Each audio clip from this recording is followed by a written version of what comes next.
구불구불한 언덕과 속삭이는 숲에 둘러싸인 왕국에서 한 왕이 강철 같은 손과 불안한 마음으로 통치했다.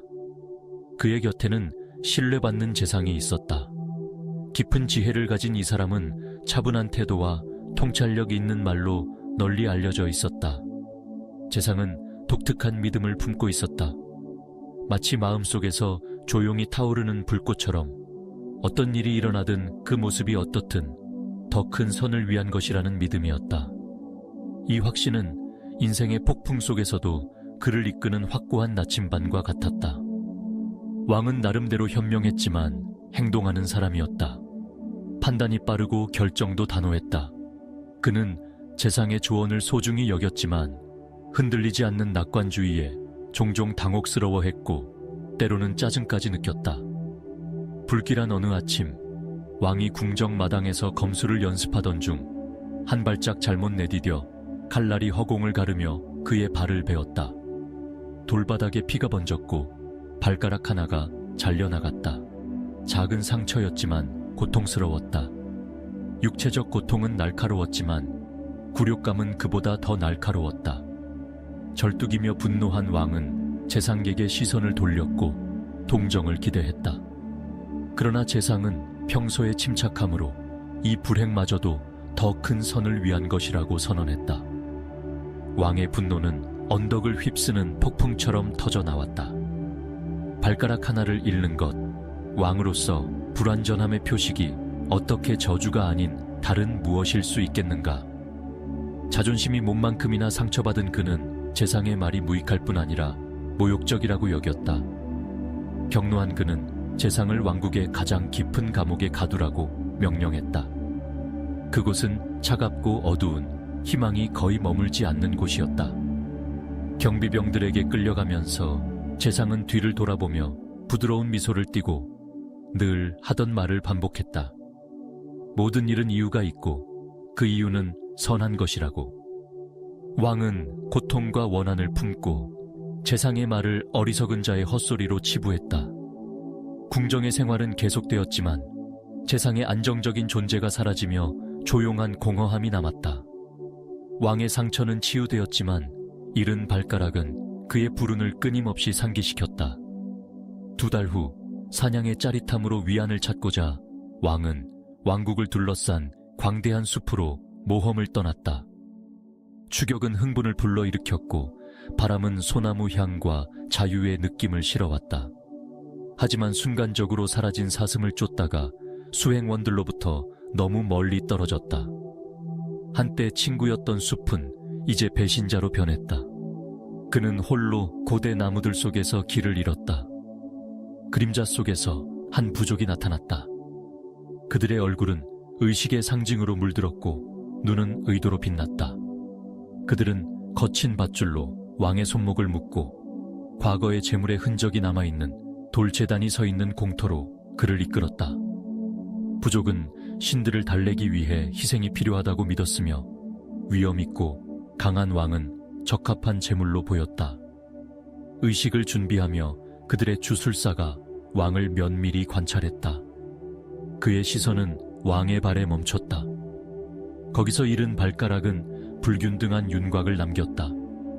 부족 사이에 속삭임이 퍼졌다. 그들의 신앙은 엄격했다. 오직 완벽한 자만이 신에게 바쳐질 수 있었다. 불완전한 흔적을 지닌 사람은 그들의 신성한 목적에 적합하지 않았다. 마지못해 그들은 왕의 밧줄을 풀고 그를 자유롭게 놓아주며 집으로 가는 길을 가리켰다. 왕은 비틀거리며 왕국으로 돌아왔다. 간신히 벗어난 죽음의 무게에 심장이 쿵쾅거렸다. 궁전의 문턱을 넘으며 재상의 말이 그의 마음속에 울렸다. 더 이상 조롱이 아니라 계시였다. 한때 수치의 원천이었던 발가락의 손실이 그의 구원이었다. 겸허하고 경외심에 사로잡힌 그는 재상의 즉시 석방을 명령했다. 감옥의 문이 삐걱이며 열리고 재상이 나타났다. 그의 얼굴은 변함없었고 마치 돌벽이 지나가는 구름에 불과했던 것처럼 보였다. 이제 마음을 연 왕은 더 깊은 진실을 찾고자 했다. 그는 재상의 지혜를 인정하며 자신의 상처가 실제로 더 큰 목적을 위해 작용했음을 받아들였다. 그러나 호기심으로 가득 찬 질문이 남았다. 발가락을 잃은 것이 왕을 구했다면 재상의 2달간의 투옥에서 나온 선은 무엇이었을까? 축축한 감옥에서 자유와 안락을 잃은 그 안에서는 어디에 있는가? 재상의 눈은 조용한 이해로 빛났다. 그는 설명했다. 만약 투옥되지 않았다면 늘 그렇듯 왕과 함께 사냥에 동행했을 것이라고.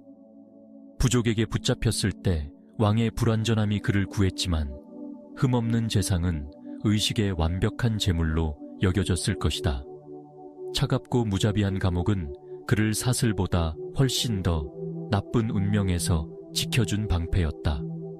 그의 투옥은 왕의 상처처럼 더 큰 선의 직물에 짜여 있었다. 왕은 침묵하며 운명의 복잡한 실타래를 따라갔다. 운명의 잔혹한 전환으로 보였던 것이 실은 더 큰 설계의 일부였으며 즉각적인 이해를 넘어섰다. 한때 순진하다고 치부되었던 재상의 믿음은 이제 진리의 등대처럼 빛났다. 왕은 새로운 눈으로 세상을 보기 시작했다. 기쁨에 쌓이든 슬픔에 덮이든 모든 사건은 숨겨진 목적을 지닌다는 것을 깨달았다. 그날부터 왕은 더 가벼운 마음으로 통치하며 인생의 굴곡을 서둘러 판단하지 않았다. 불운이 닥쳤을 때 그는 멈춰서서 재상의 말을 떠올리고 표면 아래 숨겨진 선을 찾았다. 이 새로운 지혜 아래 왕국은 번영했고 백성들은 삶의 불확실성에 용기와 신뢰로 맞서는 지도자에게 영감을 받았다. 항상 겸손했던 재상은 계속 봉사했고 그의 미소는 흔들리지 않는 믿음의 조용한 증거였다. 그들의 이야기에 짜인 교훈은 궁전의 벽을 넘어 퍼져나갔고 시간의 바람에 실려 멀리 갔다. 그것은 귀 기울이는 이들에게 속삭였다. 모든 순간, 모든 상실, 모든 예상치 못한 전환에는 목적이 있다. 역경으로 보이는 것은 위장된 선물일 수 있으며 더 큰 것을 향한 디딤돌일 수 있다. 순간적으로 사건을 좋다거나 나쁘다고 판단하는 것은 그림의 반쪽만 보는 것이다. 무한히 복잡한 삶은 인내를 요구하며 아무리 얽힌 실이라도 더 깊은 의미로 짜인다고 믿는 믿음을 요구한다. 그리하여 왕과 재상은 시련을 통해 좋은 삶이란 보이지 않는 선을 믿고 희망을 품고 나아가며 모든 것이 시간이 지나며 그 목적을 드러낸다는 것을 아는 것이라고 가르쳤다.